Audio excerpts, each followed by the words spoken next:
Hello friends, तो welcome back to my YouTube channel Raj science classes. मैं प्रिंस राज आप सभी का एक बार फिर से राज साइंस क्लासेस में स्वागत करता हूं और आशा करता हूं कि आप सभी और आप सभी से संपूर्ण और उम्मीद के साथ आशा करता हूं कि आप सभी जो है हमारा पिछला वीडियोस देखे होंगे, जिसमें हम क्लास 10th के प्रथम चैप्टर यानी कि फर्स्ट चैप्टर रासायनिक अभिक्रिया एवं समीकरण को समाप्त कर चुके हैं। उसका क्वेश्चन आंसर एकदम डिजिटल टाइप से करा चुके हैं एंड अब दूसरा चैप्टर में हम लोग प्रवेश कर चुके हैं और उसका भी फर्स्ट लेक्चर हम लोगों ने जारी कर दिया है, रिलीज कर दिया है। एंड अब जो है लेक्चर 2 की बारी है, जिसमें हम लोग को पढ़ना है सूचक। तो मैं ये नहीं बोलूंगा कि आप चैनल पे नए हैं तो सब्सक्राइब करें, क्योंकि बोलकर थक गया हूं मैं। ठीक है, अब बोलना ये चाहता हूं कि अगर आपको ये वीडियो अच्छा लगे तो सब्सक्राइब करें, वरना ना करें। जी हाँ, अगर आपको ये वीडियो अच्छा लगे तो चैनल को सब्सक्राइब करें या ना करें। ठीक है, अगर नहीं लगे अच्छा तो वीडियो को चैनल को ना सब्सक्राइब करें, लेकिन हाँ, अगर वीडियो को अगर चैनल लाइक जरूर करें और चैनल अच्छा लगा, वीडियोस हमारी अच्छी लगती है तो आप लोग जरूर सब्सक्राइब करें, लाइक करें, क्योंकि यहाँ पे ट्रिक के साथ A to Z चीज बताई जाती है याद करने का। ठीक है, तो आइए हम लोग प्रवेश करते हैं अपने वीडियोस में। ठीक है, पिछला चैप्टर में हम लोगों ने पढ़ा अम्ल, क्षार एवं लवण, ये सभी क्या होते हैं, इन सभी को मतलब कि इन सभी को पहचाना कैसे जाता है, इन सभी की प्रॉपर्टी के बारे में पढ़ा हम लोगों ने पढ़ा property of acid, property of base, property of salt. ठीक है, इस सब के बारे में पूरी जानकारी हम लोगों ने ली। अब है सूचक किसे कहते हैं। ठीक है, तो विच इज कॉल्ड इंडिकेटर्स। ठीक है, विच इज कॉल्ड इंडिकेटर्स। ये गाड़ी वाला इंडिकेटर नहीं हुआ। ठीक है, जी हाँ, ये गाड़ी वाला इंडिकेटर नहीं है। ठीक है, ये जो हमारे मोटर कार्स में लगे होते हैं या फिर मोटर गाड़ी में लगी होती है, मोटर बाइक में लगी होती है, वो ऐसा इंडिकेटर नहीं, ये सूचक है। सूचक जब आप लोग नाम सुनिएगा, ठीक है, सूचक जैसे ही सुनते होइएगा तो एक एहसास होता होगा कि सूचक वो होता होगा कौन, जो सूचना देता होगा। लगता है कि नहीं? सूचक कौन होता होगा? वो होता होगा जो सूचना देता होगा। ठीक है, तो सूचक वो होता होगा जो सूचना देता होगा। जी हाँ, बिल्कुल आप लोग सही है कि सूचक वही होता है जो सूचना देता है, लेकिन किसकी? तो साइंस में बात करें तो साइंस में हम लोग चैप्टर पढ़ रहे हैं अम्ल, क्षार एवं लवण। तो किसकी सूचना देगा? अम्ल और क्षार के दे देगा। तो इंडिकेटर सूचक को हम लोग इंग्लिश में क्या कहते हैं? इंडिकेटर कहते हैं। ठीक है, इंडिकेटर्स कहते हैं सूचकों को। ठीक है, अब जो है क्या है इंडिकेटर, इसको देखिए। सूचक किसी दिए गए विलयन में अम्ल या क्षारक की उपस्थिति दर्शाते हैं। बोल क्या रहा है देखिए, कि जैसे कि है क्या कि बहुत प्रकार के जो होते हैं कि मतलब कि हमारे जलीय विलयन है, उसमें अम्ल की उपस्थिति दर्शाने के लिए या क्षार की उपस्थिति दर्शाने के लिए अब किसी को देख के तो हम बता सकते हैं कि ये अम्ल की, इसमें अम्ल है, इसमें नहीं है। ठीक है, इसमें क्षार है, इसमें नहीं है। तो इसी की उपस्थिति को मालूम करने के लिए एक जो है कि सूचक है। ठीक है, सूचक इसी की उपस्थिति के लिए मतलब कि किसी क्षार या अम्ल की उपस्थिति को मालूम करने के लिए, पता लगाने के लिए सूचक का इस्तेमाल हम लोग करते हैं। तो इसका डेफिनेशन हम लोग इसी प्रकार दे सकते हैं कि सूचक किसी दिए गए विलयन में अम्ल या क्षारक की उपस्थिति दर्शाते हैं। सूचक जो है किसी दिए गए विलयन में हमारे क्या करते हैं? अम्ल या क्षारक की उपस्थिति दर्शाते हैं। इनका रंग या गंध अम्लीय या क्षारकीय माध्यम में बदल जाता है। किसी दिए गए विलयन में अगर आप डालते हैं, ठीक है, सूचक को, तो वो विलयन अगर अम्लीय होगी तो उसका जो है वो जो सूचक होगा उसका रंग चेंज हो जाएगा या फिर वो गंध बन जाएगी। कैसी? उसका अम्लीय रंग जो हो जाएगा अम्लीय हो जाएगा। ठीक है, अम्लीय हो जाएगा। जैसे कि हम लोगों ने पढ़ा था लाल लिटमस और नीले लिटमस, ये दोनों पढ़े थे कि कौन किसको चेंज करता है। ठीक है, तो इनका रंग या गंध अम्लीय या क्षारकीय माध्यम में बदल जाता है। यहाँ पर गौर समझिएगा कि इनका यानी कि सूचक का जो रंग होता है, अगर सूचक डालते हैं तो अगर वो जलीय विलयन में अगर अम्ल है तो उसका या तो रंग उसका अम्लीय हो जाएगा, अगर उसमें क्षार है तो उसका रंग क्षारकीय हो जाएगा। अगर रंग नहीं से मालूम पड़ता है तो जो गंध होती है, जो हम सूचक को डालते हैं तो उस जलीय विलयन से जो गंध निकलती है वो भी अम्लीय है कि क्षारकीय है, इसकी भी जांच की जाती है। और सूचक का यही कार्य है कि जो क्या करता है, किसी दिए गए विलयन में अम्ल या क्षार की उपस्थिति दर्शाता है। इनका रंग या गंध अम्लीय या क्षारकीय माध्यम में बदल जाता है। ठीक है, तो इसके सूचक के जो है 3 प्रकार होते हैं। कितने प्रकार होते हैं? जैसे कि हम यहाँ पे लिख रहे हैं सूचक के 3 प्रकार होते हैं। क्या? सूचक के 3 प्रकार होते हैं।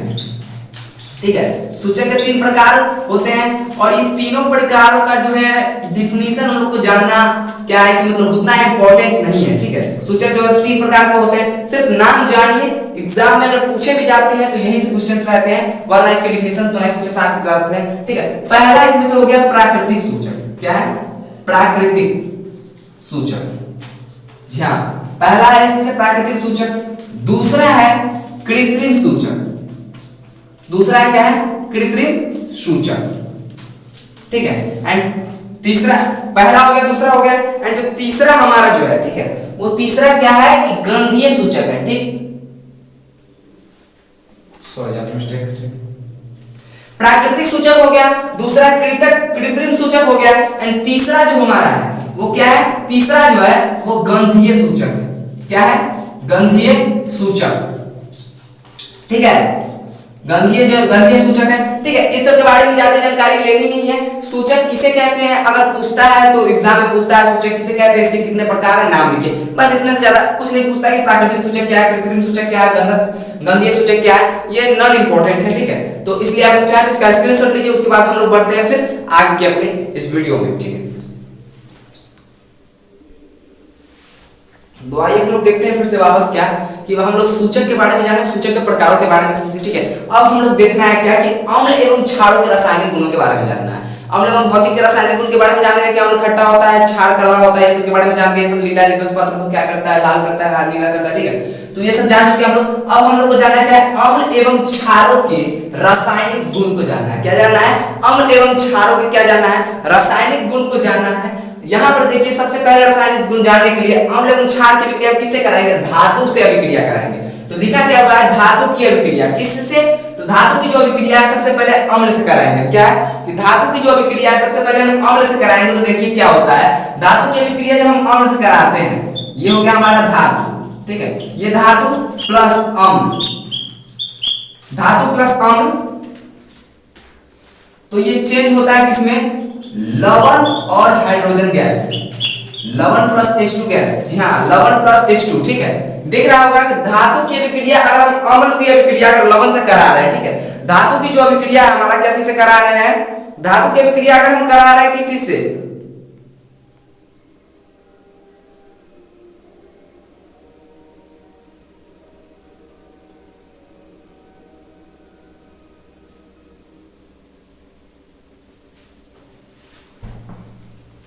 यहाँ पे देखिए थोड़ा सा मिस्टेक, यहाँ पे हाइड्रोजन गैस होगा। नोट्स में मेरे जो हमने नोट्स जो बनाया उसके अनुसार यहाँ पे प्लस H2 होगा। ठीक, H2 यहाँ पे ये गैस है। ठीक है, हाइड्रोजन गैस है। अम्ल के साथ अभिक्रिया कराने पर, धातु और अम्ल के साथ अभिक्रिया कराते तो क्या होता है? लवण प्लस हाइड्रोजन गैस प्राप्त होता है। तो देखिए क्या प्राप्त होता है कि धातु क्या हो गया, किसी धातु को ले लीजिए, मान लिया कि एक Na को ले लिया। ठीक है, एंड प्लस अम्ल को ले लीजिए, कोई भी HCl अम्ल को ले लीजिए। ठीक है, हाइड्रोक्लोरिक अम्ल को ले लीजिए। अब यहाँ पर जो बनेगा क्या बनेगा? NaCl बनेगा कि नहीं बनेगा? NaCl बनेगा प्लस H2 गैस बनेगा कि नहीं बनेगा? बनेगा। माना ये समीकरण संतुलित नहीं है, आप इसको समीकरण संतुलित करना आपको आता है और आप लोग कर सकते हैं। ठीक है, यू कैन डू इट। सो हम नहीं कर रहे हैं, आप लोग कीजिएगा, हम बढ़ रहे हैं अगले वीडियो अपने अगले टॉपिक की तरफ। ठीक है, तो यहाँ पे धातु और अम्ल की जो अभिक्रिया हम लोग कर रहे हैं तो क्या बन रहा है? सोडियम जो है धातु हमारा है और हाइड्रोक्लोरिक अम्ल है। ठीक है, इसकी अभिक्रिया जब हम कराते हैं तो ये बनता है क्या? NaCl, यानी कि लवण बनता है, जो साल्ट है हमारा खाने वाला साल्ट होता है, साधारण नमक जिसको बोलते हैं सोडियम क्लोराइड, और हाइड्रोजन गैस मुक्त हो रहा है। और आगे सेम उसी प्रकार क्षार के साथ जब अभिक्रिया कराते हैं तो क्या होगा? देखिए, धातु की अभिक्रिया कराए किससे? धातु की अभिक्रिया कराए अम्ल से। अब क्षार की अभिक्रिया किससे कराते हैं? धातु से। धातु से किस चीज की? अम्ल से तो हो गया, अब धातु की अभिक्रिया क्षार से करा के देखते हैं। क्षार से भी धातु की अभिक्रिया कराइएगा तो वही होने की चीज है। जब क्षार से धातु की अभिक्रिया कराइएगा तो वो क्या होगा? क्षार से जब धातु की अभिक्रिया कराइएगा तो वो लवण बनेगा और H2 गैस बनेगा। क्या बनेगा? लवण और H2 गैस बनेगा। अब इसका एक एग्जांपल ले लेते हैं, क्षार को ले लेते हैं। सबसे बेस्ट क्षार जो होता है हमारा NaOH होता है कि नहीं होता है जी? NaOH, sodium hydroxide. और यहाँ पर किसी को ले लेते हैं, यहाँ पे ले लेते हैं किसके? किसी धातु को ले लेते हैं। अगर यहाँ पर देखें हम किसी धातु को ले ले, ठीक है, यहाँ पर माना कि जिंक को ले लिया जाए। ठीक है, यहाँ जिंक है शायद जी, जिंक है जी, बिल्कुल।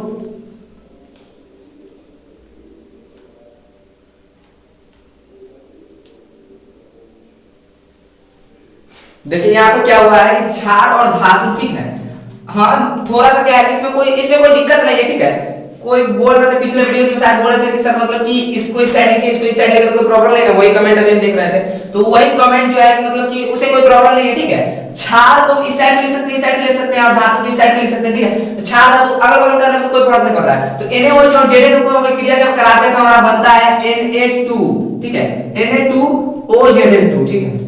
शायद ऐसे है जी, रुकिए, सॉरी, लवण बन रहा है हमारा, तो क्या बनेगा, लवण जो है हमारा Na2 है, ठीक है, Na2 एंड ZnO2 बनेगा, ठीक है, प्लस हाइड्रोजन गैस मुक्त करेगा। तो यहाँ पर देख रहे क्षार की अभिक्रिया धातु से करा रहे हैं, चाहे अम्ल की अभिक्रिया धातु से करा रहे हैं, बन क्या रहा है हमारा, लवण बन रहा है, ठीक है, दोनों तरफ लवण बन रहा है। इधर यहाँ पे इसको बोलते हैं सोडियम जिंकेट, ठीक है, इसको हम लोग बोलते हैं क्या, सोडियम जिंकेट, सोडियम जिंकेट। इसका सूत्र एग्जाम में पूछ सकता है, हो सके तो Na2ZnO2, ठीक है। जानते हैं कि आप थोड़ा सा कुछ प्रॉब्लम है बोर्ड की वजह से, इसलिए हिसाब से कुछ नहीं दिख रहा होगा, ठीक है। तो इसका स्क्रीनशॉट लीजिए, उसके बाद बढ़ते हैं हम आगे।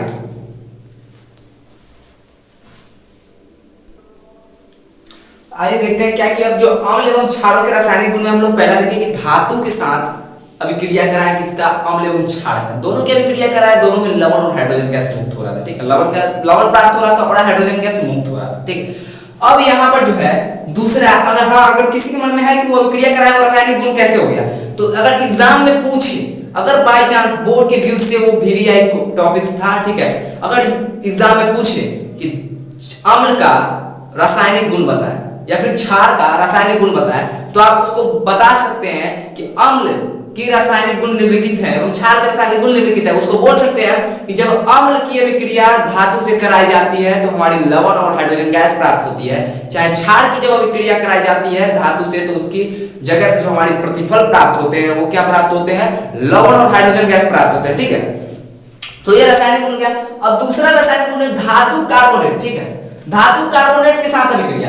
अब क्या बोल रहा है कि धातु के कार्बोनेट के साथ अभिक्रिया करना होता है। जी हाँ, धातु का कार्बोनेट होता है जैसे कि सोडियम कार्बोनेट, ठीक है, कैल्शियम कार्बोनेट आदि के साथ अभिक्रिया करना होता है। देखिए, तो जब अम्ल जब धातु के कार्बोनेट के साथ अभिक्रिया करता है तो लवण बनाता है, ठीक है, लवण बनाता है, कार्बन डाइऑक्साइड गैस बनाता है, H2O बनाता है, यानी जल बनाता है। क्या बनाता है, एक बार आई रिपीट दैट, धातु कार्बोनेट के साथ अभिक्रिया करता है तो क्या बनाता है, देखिए धातु कार्बोनेट के साथ अभिक्रिया कौन करता है, जब धातु कार्बोनेट के साथ अम्ल अभिक्रिया करता है, किसके साथ, धातु कार्बोनेट के साथ, तो बनाता है हमारा लवण, कार्बन डाइऑक्साइड और जल, ठीक है। तो अम्ल जब धातु कार्बोनेट के साथ अभिक्रिया करता है तो लवण बनाता है, कार्बन डाइऑक्साइड और जल बनाता है। अब देखिए दूसरा एग्जांपल, इसी का एग्जांपल में हम बता रहे हैं कि इसी का एग्जांपल है, क्या है एग्जांपल, देखिए यहाँ पे HCl है, ये समीकरण हमारा संतुलित है, ठीक है, आप लोग चाहे इसको नोट कर सकते हैं, ठीक है।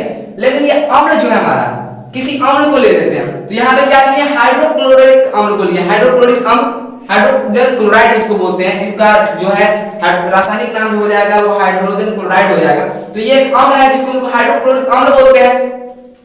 तो हाइड्रोक्लोरिक अम्ल को लेते हैं, इसकी अभिक्रिया किसे कराते हैं, सोडियम कार्बोनेट से कराते हैं। किसे कराते हैं, इसकी जो अभिक्रिया है वो सोडियम कार्बोनेट के साथ कराते हैं, तो हमारा क्या प्राप्त होता है, 2NaCl प्राप्त होता है, यानी कि लवण प्राप्त होता है 2NaCl, और कार्बन डाइऑक्साइड प्राप्त होता है और जल भी प्राप्त होता है। तो जी यहाँ पे हो गया। उसी प्रकार जब जो है धातु के कार्बोनेट की अभिक्रिया हम क्षार के साथ कराते हैं तो यहाँ पर जैसा कि आप लोग देख रहे होंगे कोई अभिक्रिया नहीं होती है। क्या होती है, कोई भी अभिक्रिया नहीं होती है। धातु के कार्बोनेट को अगर क्षार से अभिक्रिया कराइएगा तो कोई प्रतिक्रिया नहीं होगी। एग्जाम पे पूछेगा कि धातु के कार्बोनेट को क्षार से अभिक्रिया कराने पर क्या होता है, निम्नलिखित में क्या होता है। ऑप्शन नंबर ए जल प्राप्त होता है, option number B hydrogen gas प्राप्त होता है, ऑप्शन नंबर सी अभिक्रिया ही नहीं होती है, ऑप्शन नंबर डी ना मालूम है। ठीक है, तो हम लोग लगाएंगे ऑप्शन नंबर सी, कोई अभिक्रिया नहीं होती है। ठीक है, ये भी एग्जाम के नजरिए से वीवीआई टॉपिक्स है, इसका स्क्रीनशॉट लीजिए। उसके बाद फिर हम बढ़ते हैं आगे की ओर। अब देखिए यहाँ पर क्या है कि धातु के बाइकार्बोनेट से अभिक्रिया कराना है। किससे अभिक्रिया कराना है, अब अम्ल और क्षार को किससे अभिक्रिया कराना है, धातु के बाइकार्बोनेट से अभिक्रिया कराना है। तो लिखेंगे हम, जब अम्ल की अभिक्रिया धातु बाइकार्बोनेट से होती है, धातु के बाइकार्बोनेट से होती है, तो हमारा बनाता तो वही होता है लवण, CO2 और जल। ठीक है, सेम प्रोसेस है, सेम चीज प्राप्त होता है। एक बार यहाँ पे एग्जांपल में देख लीजिए क्या हो रहा है कि HCl जो हमारा हाइड्रोक्लोरिक अम्ल है, ठीक है, सोडियम सोडियम बाइकार्बोनेट या सोडियम हाइड्रोजन कार्बोनेट इसको बोल सकते हैं हम। सोडियम हाइड्रोजन कार्बोनेट या सोडियम बाइकार्बोनेट के साथ जब हाइड्रोक्लोरिक अम्ल की अभिक्रिया होती है तो हमारा बनता है सोडियम क्लोराइड और CO2 गैस एंड H2O यानी कि भाप, ठीक है। तो HCl की जब अभिक्रिया सोडियम हाइड्रोजन कार्बोनेट से या सोडियम बाइकार्बोनेट से होती है तो सोडियम क्लोराइड बनता है, कार्बन डाइऑक्साइड गैस बनता है और जल बनता है, ठीक है। सेम प्रोसेस, यही प्रोसेस किसके साथ अपनाया जाए, जब क्षार के साथ अभिक्रिया करता है कौन, धातु बाइकार्बोनेट, ठीक है, धातु बाइकार्बोनेट। क्या ऊपर वाले में कोई चेंज था क्या, धातु के कार्बोनेट से अभिक्रिया कराए थे अम्ल को तो भी तो लवण और CO2 एंड जल प्राप्त हुआ था। उसी प्रकार अम्ल को धातु के बाइकार्बोनेट से अभिक्रिया कराया तो लवण, CO2 गैस एंड जल प्राप्त हुआ है, सेम चीज प्राप्त हुआ है। तो इसीलिए क्षार की जब अभिक्रिया धातु के बाइकार्बोनेट से कराते हैं तो यह अभिक्रिया ही नहीं होती है, क्या होती है, अभिक्रिया नहीं होती है, ठीक है, क्या होती है, अभिक्रिया नहीं होती है। जी हाँ, ठीक है। धातु बाइकार्बोनेट की अभिक्रिया जब कराते हैं अम्ल से तो वही प्राप्त होता है जो धातु के कार्बोनेट से कराते थे अम्ल का, ठीक है, लवण, CO2 गैस और जल। तो ये दोनों एक ही चीज है, तो आप लोगों की याद करने में जरा तो दिक्कत नहीं होगा और यहाँ पर ट्रिक लगाइएगा तो एकदम बहुत ही आसानी से ट्रिक हो जाएगा। और एक बात बताना चाहते हैं, सोडियम हाइड्रोजन कार्बोनेट का सूत्र याद कर लीजिएगा, इसको दूसरा नाम सोडियम बाइकार्बोनेट भी होता है। ये एग्जाम में पूछा जाता है, एग्जाम के नजरिए से VVI इंपॉर्टेंट है, ठीक है, इसलिए इसका स्क्रीनशॉट लीजिए। फिर उसके बाद हम आगे की ओर बढ़ते हैं। जैसा कि आप सभी देख रहे हैं कि अब हम लोग पढ़ने जा रहे हैं उदासीनीकरण अभिक्रिया। क्या उदासीनीकरण अभिक्रिया क्या होती है, ठीक है। हम लोगों ने जो है हम लोगों ने क्षार एवं अम्ल के रासायनिक गुणों का अध्ययन किया है, ठीक है। उसके बाद हम लोग को पढ़ना क्या है, उसके बाद हम लोग को जानेंगे कि उदासीनीकरण अभिक्रिया क्या होती है। अम्ल की अभिक्रिया धातु से कराएं, धातु की अभिक्रिया अम्ल से कराएं, क्षार से अभिक्रिया कराएं, धातु के बाइकार्बोनेट की अभिक्रिया क्षार से कराएं, सबसे कराएं। लेकिन अब हमको देखना क्या है कि अम्ल और क्षार एक दूसरे से अभिक्रिया कर क्या बनाते हैं। तो उदासीनीकरण अभिक्रिया यही अभिक्रिया है, वैसी अभिक्रिया जिसमें अम्ल एवं क्षार एक दूसरे से अभिक्रिया करते हैं। गौर से सुनिएगा कि वैसी अभिक्रिया जिसमें अम्ल एवं क्षार एक दूसरे से अभिक्रिया कर क्या बनाते हैं, लवण और जल बनाते हैं, वैसी अभिक्रिया क्या कहलाती है, उदासीनीकरण अभिक्रिया कहलाती है। सेम वही चीज लिखा हुआ है यहाँ पे बोर्ड पे, उदासीनीकरण अभिक्रिया किसे कहते हैं, तो वैसी अभिक्रिया जिसमें अम्ल एवं क्षार, वैसी अभिक्रिया जिसमें अम्ल एवं क्षार आपस में अभिक्रिया कर लवण तथा जल बनाते हैं, उदासीनीकरण अभिक्रिया कहलाता है, कहलाती है, ठीक है। तो उदासीनीकरण अभिक्रिया किसे कहते हैं, तो वैसी अभिक्रिया जिसमें अम्ल एवं क्षार आपस में अभिक्रिया कर लवण तथा जल बनाते हैं, उदासीनीकरण अभिक्रिया कहलाता है। इसका देखिए, अम्ल और क्षार जब अभिक्रिया किया तो किससे बना, लवण और जल बना, बड़ा कि नहीं बना जी, सेम प्रोसेस यही है। अब इसका एक समीकरण जो है अभी हम आप लोग को लिख के दिखाएंगे कि क्या होता है, ठीक है। अभी 2 मिनट के लिए देखिए कि उदासीनीकरण अभिक्रिया का जो था हम लोगों का डेफिनेशन बहुत ही आसान था, ठीक है। स्क्रीनशॉट आप लोग आशा करते हैं कि स्क्रीनशॉट लिए होइएगा, ठीक है, नहीं लीजिएगा तो वीडियो को रिवर्स करके स्क्रीनशॉट ले लीजिए, ठीक है, क्योंकि इसका जो है इंपॉर्टेंट, ये इतना VVI इंपॉर्टेंट है, इसका कुछ कहने नहीं। उदासीनीकरण अभिक्रिया जब हम लोग बोर्ड के एग्जाम दिए थे तो उस समय उदासीनीकरण अभिक्रिया पूछा गया था, फर्स्ट एंड सेकंड पारी, पहली और प्रथम और द्वितीय पारी दोनों में पूछी गई थी, ठीक है।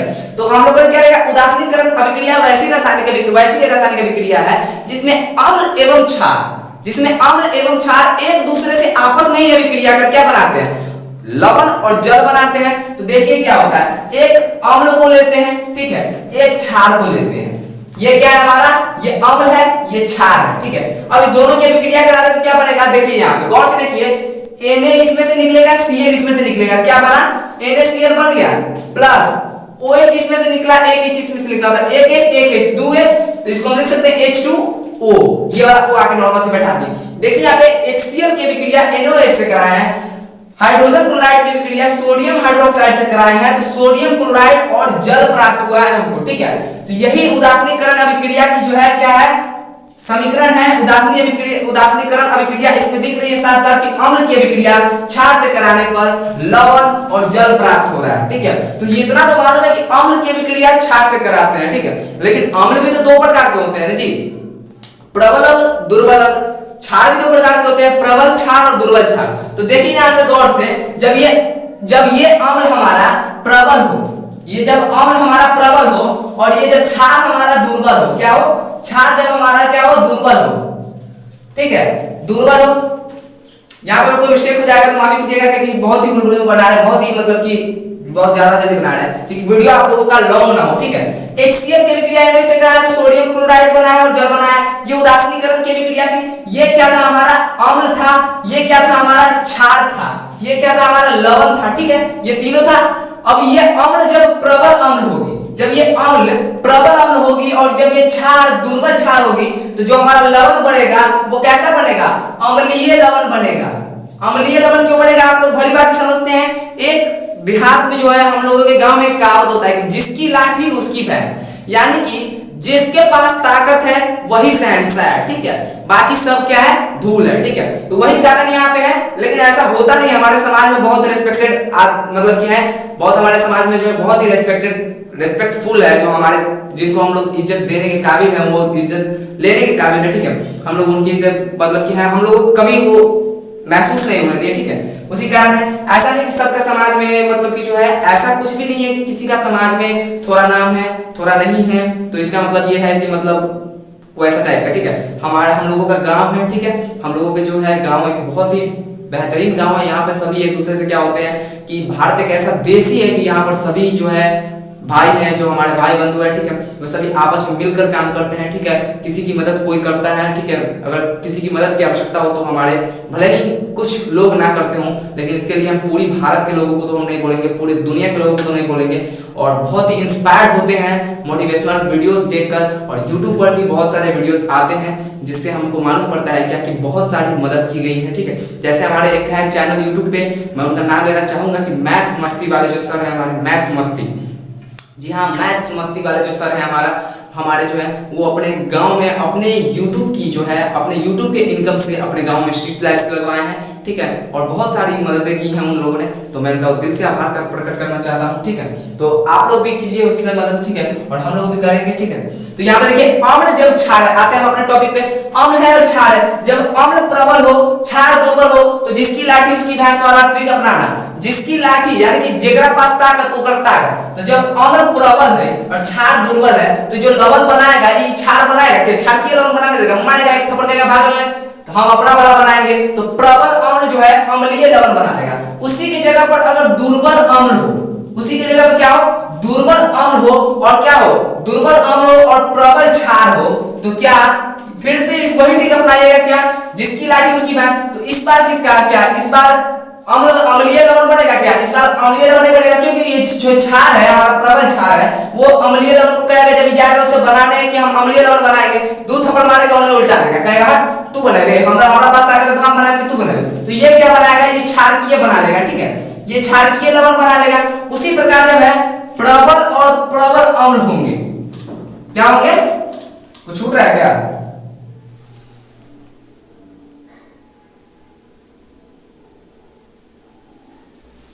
जी नहीं, कुछ नहीं छूटा, ठीक है। हाँ, ये प्रबल अम्ल और प्रबल क्षार होंगे। जब ये अम्ल भी प्रबल होंगी, जब ये क्षार भी प्रबल होंगी, तो जो हमारा बनेगा, अब दोनों के पास शक्ति तो बरोबर है, अब दोनों के पास शक्ति तो बरोबर है। अब दो को शेर को भिड़ा दीजिएगा आपस में जीत लड़ने के लिए, तो दोनों तो किसी पर भारी नहीं पड़ेगा, दोनों का बराबर होगा ना, दोनों का बराबर होगा। अब 100 केजी वेट इधर डाल दीजिए, 100 केजी वेट इधर डाल दीजिए, दोनों तराजू पे, दोनों तराजू क्या हो जाएगा, बराबर हो जाएगा। यानी कि वही काम यहाँ पे किया गया है कि जब प्रबल अम्ल हो और प्रबल क्षार हो, और जब प्रबल अम्ल की प्रक्रिया प्रबल क्षार से कराई जाए, तो जो लवण बनता है, ना ही हमारा वो लवण अम्लीय बनेगा, ना ही क्षारकीय बनेगा, वो लवण बनेगा हमारा उदासीन लवण बनेगा। क्या है, उदासीन लवण बनेगा, ठीक है। उसी प्रकार जब दुर्बल क्षार हो, सॉरी, जब दुर्बल अम्ल हो और दुर्बल क्षार आपस में विक्रिया करते हो ना, जब दुर्बल अम्ल और दुर्बल क्षार आपस में विक्रिया करते हो, तो ये भी क्या बनेगा, उदासीन अभिक्रिया ही बनेगा। ये दोनों ताकतवर था, दोनों एक मतलब एक का ताकत था, दोनों के पास बहुत ताकत था, तो दोनों लड़ के क्या किया, उदासीन कर दिया। अब दोनों के पास कम ताकत है, तो ठीक है, तो तैयो दोनों लड़ेगा उतने ताकत से, तो क्या कोई जीतेगा, दोनों में से कोई नहीं जीतेगा। तो उसी प्रकार उदासीन अम्ल बनता है, प्रबल अम्ल और दुर्बल क्षार से अम्लीय बनते हैं, दुर्बल अम्ल और प्रबल क्षार से क्षारकीय बनते हैं, और बाकी प्रबल जो रहेंगे तो उदासीन, दुर्बल रहेंगे तो उदासीन। ठीक है, आज का वीडियो जो हमारा यहीं पे समाप्त होता है। अगले वीडियो में हम लोग चर्चा करेंगे कि धातु के ऑक्साइड्स के बारे में। ठीक है, धातु के ऑक्साइड से अभिक्रिया हम लोग को कराना है और ये बहुत ही इंपॉर्टेंट होते हैं कि धातु के ऑक्साइड से अभिक्रिया कराना। ठीक है, क्योंकि धातु के जब ऑक्साइड से अभिक्रिया कराते हैं, यहाँ पर जो इंपॉर्टेंट टॉपिक्स हैं वो कभी ऑब्जेक्टिव्स में डाल दिए जाते हैं। जब हम लोग भी एग्जाम दिए थे तो उस समय भी ऐसे ऑब्जेक्टिव्स थे और आप लोगों के वक्त तो होने ही होने होंगे, क्योंकि आप लोगों का जो है सिलेबस बहुत ही 50% सिलेबस मतलब कि हुआ है क्या कि मतलब जितने इस बार बोले थे 50% सिलेबस उतना ही का उतना ही है। वो जानकारी के लिए बता दें कि क्वेश्चंस की संख्या बढ़ गई है, number of questions is built, यानी कि बढ़ गया है नंबर ऑफ क्वेश्चन। जहां पे 50 अंक पूछने चाहते थे वहां पे आप 100 अंक देंगे, लेकिन उसमें से बढ़ाना हम लोग को 50 है। तो ऐसे क्वेश्चंस आने की संभावना बहुत ही अधिक है। तो ऐसे ही वीडियोस को लाइक कीजिए, कमेंट कीजिए और वीडियो पसंद आई हो तो लाइक कीजिए, सब्सक्राइब करें। और अगर आप इस चैनल पर नए हैं, अगर आपको वीडियो पसंद आई हो तो ऐसे ही वीडियोस के नोटिफिकेशन हमेशा पाने के लिए हमेशा हम लोग रोजाना एक वीडियो अपलोड करते हैं। ऐसे ही वीडियो के नोटिफिकेशन हमेशा पाने के लिए और ट्रिक वाले वीडियोस के नोटिफिकेशन पाने के लिए इस चैनल को सब्सक्राइब करें। मैं प्रिंस राज आप सभी से विदा लेता हूं, फिर मिलूंगा एक नए वीडियो में एक नए टॉपिक धातु के ऑक्साइड से अभिक्रिया के साथ। तब तक के लिए जय हिंद, जय भारत।